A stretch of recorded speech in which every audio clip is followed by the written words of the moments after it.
Hello guys, তোমরা কেমন আছো? এই দেখো, আজকে মাছ রান্না করব। মাছ নিয়ে এসেছে।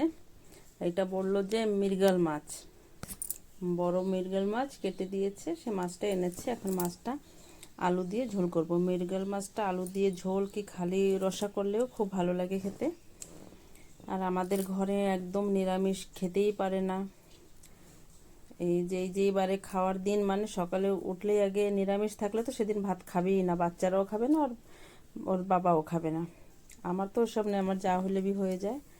এই যে মাছ নিয়ে আসছে, কালকে মাংস করা হয়েছিল, সে মাংস আছে ঘরে, সেটা আর এখন খাবে না বলছে। এখন মাছটা করব, তার জন্য আলু দিয়ে করব। তার জন্য আলুটা এখন আমি কেটে নিচ্ছি, আলুটা এখন ছুলে নিচ্ছি। দুটো আলু নিয়েছি, আলু দুটো ছোলাছুলি হয়ে গেছে। এখন আলু দুটো কেটে নেব। আর আলু টমেটো দিয়ে মাছটা রসা করা হবে। আলুটা আমি পাতলা পাতলা লম্বা লম্বা করে কাটবো, যেমন করে মাছের রসার জন্য কাটা হয়, পাতলা পাতলা লম্বা লম্বা করে তেমনি করেই কেটে নিচ্ছি আলু দুটো।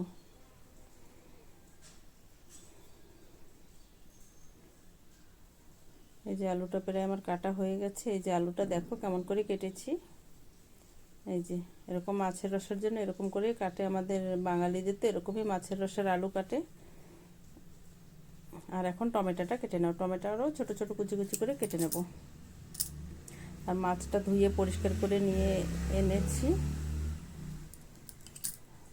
মাছটা ধুয়ে রেখে তারপর এখন এর জন্য টমেটো আলু এগুলো কেটে নিচ্ছি, তারপরে রান্নাটা আরম্ভ করব।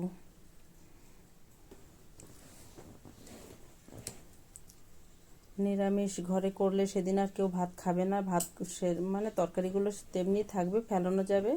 যেন ঘরে নিরামিষটা করা প্রায় বন্ধই হয়ে গেছে আমাদের।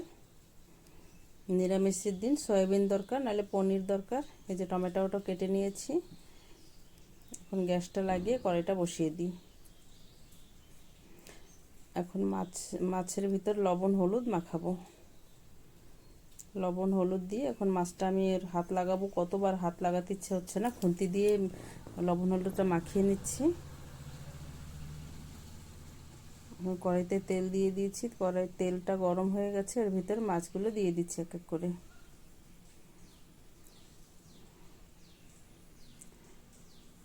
এখন মাছটা ভালো করে ভেজে নেব।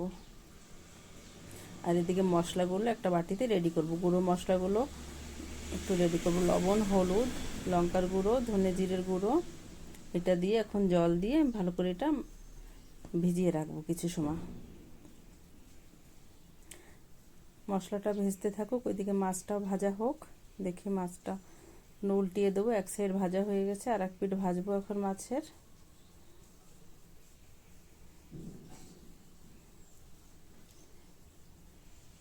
মাছগুলো একটু উল্টানো মানে অসুবিধাই হচ্ছিল, একটু ভেঙে ভেঙে যাচ্ছিল। যাই হোক, কড়া করে ভেজেছি আর অসুবিধা হয়নি। এখন মাছগুলো নামিয়ে রেখে কড়াইতে তেল গরম হয়ে গেছে, জিরে শুকনো লঙ্কা দিয়েছি, তার ভিতরে কেটে রাখা আলুগুলো দিয়ে দিলাম। আলুটা এখন আমি লাল লাল করে ভেজে নেব।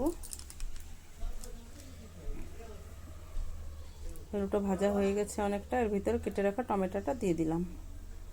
টমেটো আলু একটু সময় ভেজে নেব। একটু ভাজা হয়ে যাওয়ার পরে সে ভিজিয়ে রেখেছিলাম সে মশলাটা এখন দিয়ে দিলাম।